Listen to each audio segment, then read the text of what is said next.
Oh, shit. There's a beetle drowning in my water. Hold on, beetle. I'm gonna have to pour some of that rainwater I collected out because bugs are drowning in it. Not many, but that beetle almost did, and there was a wasp the other day that almost died, and I rescued it in time, so that's a problem. But it is a beautiful day in Portland. I have been inside all day. Zoloft has been making me super sleepy, so like not like too bad, but I take a nap every day, and I totally fell asleep in the sun with my space heater on, and it's like 65 degrees outside, and so when I woke up I was just melting. And then I was making a gaming video playing, it was a demo for like, I forget what it's called, We Harvest something. It's like a survival horror kind of like homesteading game, and I got to like day 4 in game, and I was just boiling. I was like, I can't do this anymore. And I was like, also, it's such a beautiful day out. I need to go outside. So yeah, I've gotten kind of out of the practice of walking, which I usually do early morning. But because of changing medicine, and also I take melatonin at night, and it's been giving me like super vivid dreams, as melatonin tends to do. And so I've been sleeping pretty hard, and it's just been like really hard for me to get up super early and get myself motivated to go out on a walk. So I really need to get back into doing that at least a few times a week. I would say I'd be comfortable like 3 times a week if I can do that, because I really enjoy walking, and it's also really good exercise for me. And I know if I don't walk, then I have more trouble with my hips. I have like really tight hips. I have a lot of trouble with flexibility in general, but like my hips especially, and then I can tend to like pull my muscles, and so then it's harder for me to walk even more. So I really need to incorporate that into my daily life. It's just, you know, things are hard when you're changing medication. Like I haven't been on any like psychotropic drugs in a long time. And so it's been a definite adjustment to get onto Zoloft. And I've been on a half a pill for over a week now, and tomorrow I'm changing to a full pill, which will be 25 milligrams. So I've just been on half because I was really hesitant to go on medicine, and I didn't know how it was going to react with my system. So we went like really, really low dose, and then I'm upping it tomorrow to the like normal dose, but we're going to see how, if I like it or not. So far I feel a million times better than I was.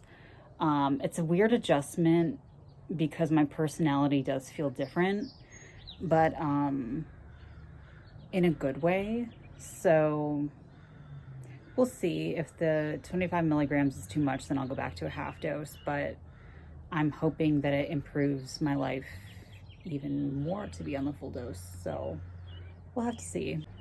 The thing that's like really doing a lot for me is like I struggle a lot with overthinking naturally. And my mind was like a constant racing of negative thoughts, of intrusive thoughts, and I would just spiral out of control. And then my emotional dysregulation would play into that. So I'd be overthinking and really highly emotional, and it wasn't a good balance. Like I was never out of fight or flight mode, and I was always questioning myself. I was always questioning other people. I was always bad talking myself to an extreme degree. And like I've been in therapy like almost all my life, and so I have a lot of like healthy coping mechanisms. I have a lot of tools. I think that moving forward, doing more DBT work is going to be really helpful for me. It's called like dialectical behavioral something. But in general, like my mind and body just could not regulate whatsoever. and it was causing problems for me in my relationships, and it was just like miserable.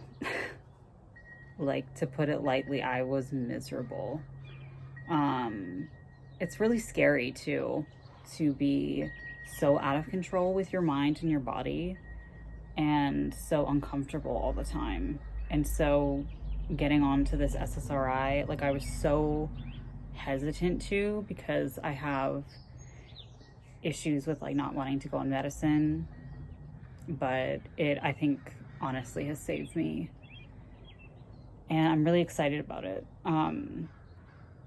You can't tell because my emotional range has changed, but I'm very excited to be on a better track than I was, because I've been like really getting more into gaming lately. I've been loving this game called Miss Survival. Apparently there's only like 82 concurrent players on that game. It's still in development. It came out in like 2018, 2019. It still says early access game when you log in, but it's fun. It's a sandbox kind of horror game. So basically you're making your own kind of homestead in a zombie apocalypse town. And it's really fun. I have made it to making like one of like the hunting lodges as my house. And I really like it because it's super high up, so you have a really good view, and it also seems safer. Although there's always a bear camped out nearby, so I need to take care of that. And in the game, there are chickens, and all the chickens are called Bobby. So you have a lot of Bobbies. And so I have a Bobby, but I don't have a chicken coop, and I don't have to feed Bobby. He kind of, you know, fends for himself. But it's really funny because I don't have a chicken coop to keep Bobby around. Bobby always escapes. So I'll put Bobby in my house, and then when I'm out and about doing my thing and I come back to the house, Bobby is gone. And so I have to find Bobby around my campground. And he's always at like half food health, but like full drink health. So he's fine. I've had Bobby for like 6 days and he hasn't needed anything because Bobby fends for himself. Bobby is an, you know, independent hen. But yeah, it's really fun, but it also has a lot of issues. Yeah, so I've just been kind of like slowly trying to feel out the game and learn its intricacies. I think that what I'll do is, once I get comfortable enough with how Miss Survival works and the mechanics and where things are located, I'm going to do another run. Not necessarily a speed run, but kind of, so that it's more successful.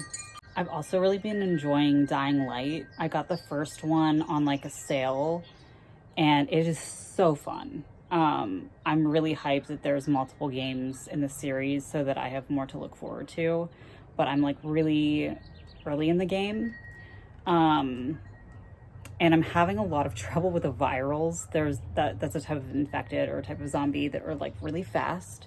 I thought that they were the volatiles, but then I was reading the wiki page for Dying Light, and it said that the volatiles only come out at night and they are nude and really freaky looking. And so the virals are the really fast ones that chase you in the daytime. And yeah, I just need better weapons, honestly, and more med kits and better skills.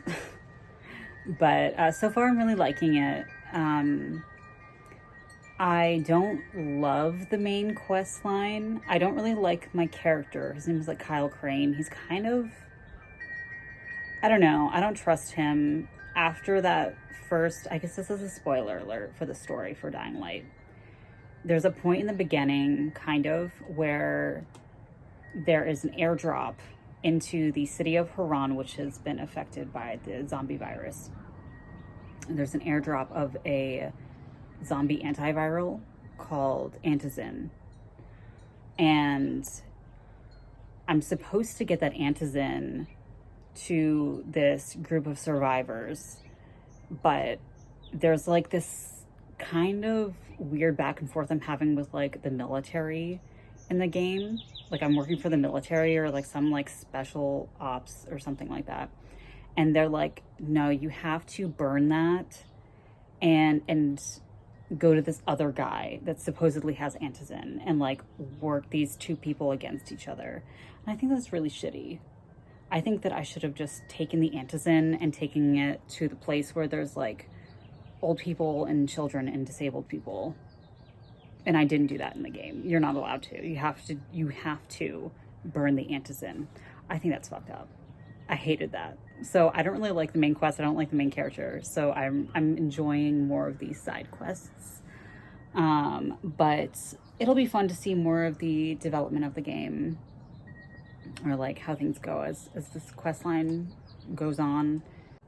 So thank you for watching the vlog. I'm going to link my gaming channel down below because I will have, I think the game is called We Harvest Shadows, is the demo that I played today. I will be uploading that and some other videos soon. I want to play Outlast 2, but I will only play Outlast at night because it's terrifying. And I'm really interested to see if my fear senses have changed.